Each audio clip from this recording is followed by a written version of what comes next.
début du siècle, l'officier de marine Georges Hébert, parcourant le monde, observe diverses peuplades vivant encore à l'état primitif. Sa conclusion fut simple: l'homme, comme tout être vivant, doit parvenir à son développement physique intégral par la seule utilisation de ses moyens naturels de locomotion, de travail et de défense.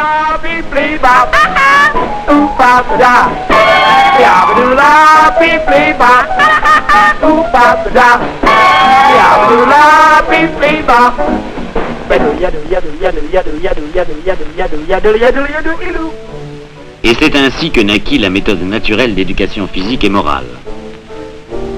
À Lorient, Hébert en applique les bases fondamentales.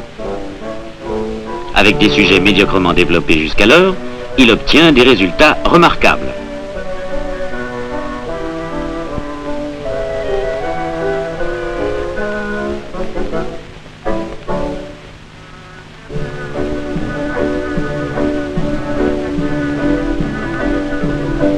Peu à peu, des centres hébertistes se créent dans le monde entier.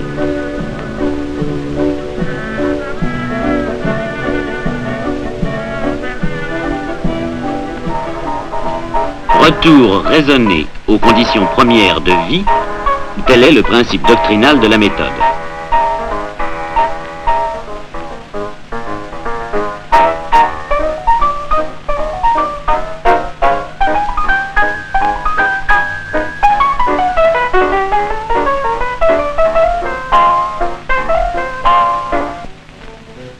Il s'agit de rechercher d'abord le contact fréquent avec les éléments naturels: eau, air, soleil.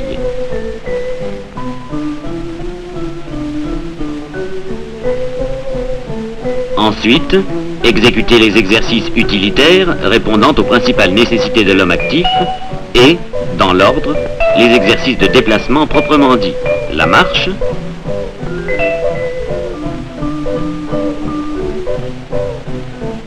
la course,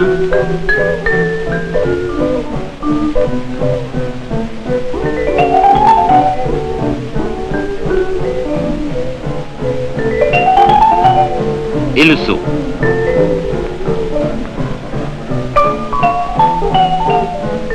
Les exercices de déplacement secondaire, quadrupédie,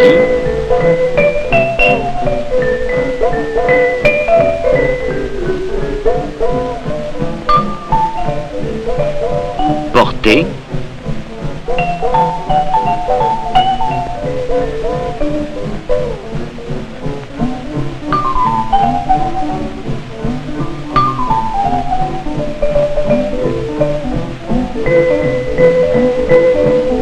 natation,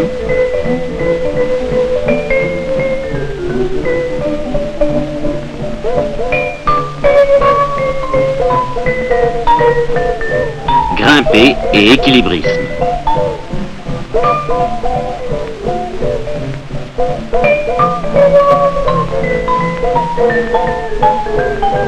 Les exercices à caractère utilitaire, lancer,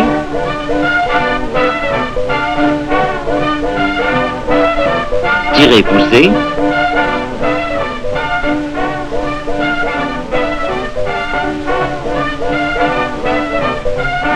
attaque et défense.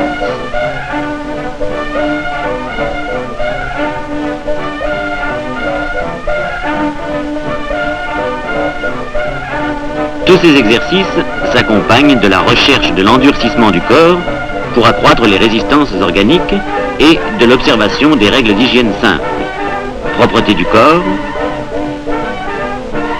sobriété de l'alimentation.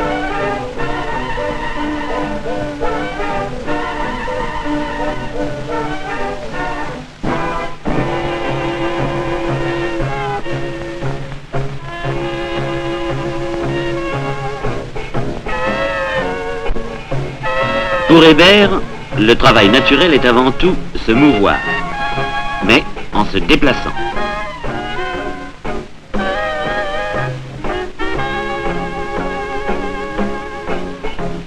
La séance d'entraînement s'effectue toujours sous la forme d'un parcours qui peut se dérouler soit en pleine nature, soit sur une piste d'obstacles,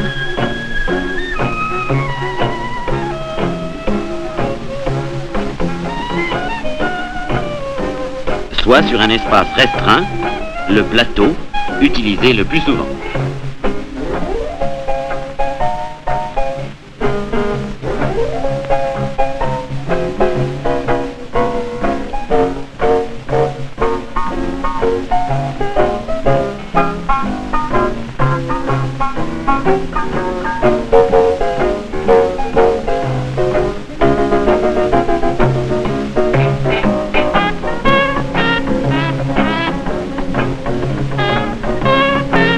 Les règles d'exécution de la leçon sont précises. Liberté d'action. Chaque sujet opère à son rythme personnel, même en travail collectif. Les élèves les moins doués peuvent et doivent exécuter tous les exercices. Travail libre en déplacement en opposition avec le travail mécanisé et fastidieux des anciennes méthodes.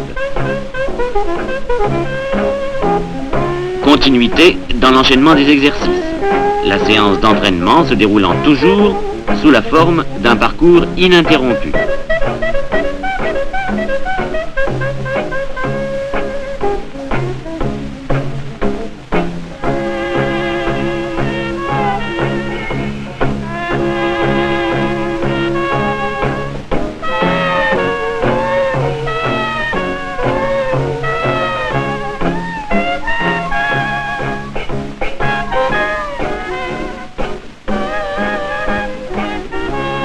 Choix dans la succession des exercices pour obtenir une progression dans l'intensité du travail.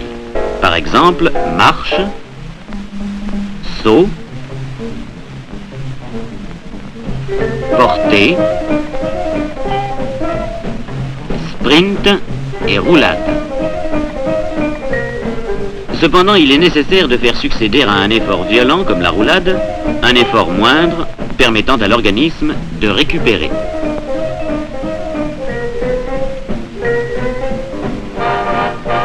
Les exercices stimulant l'esprit combatif et l'esprit d'équipe sont à rechercher.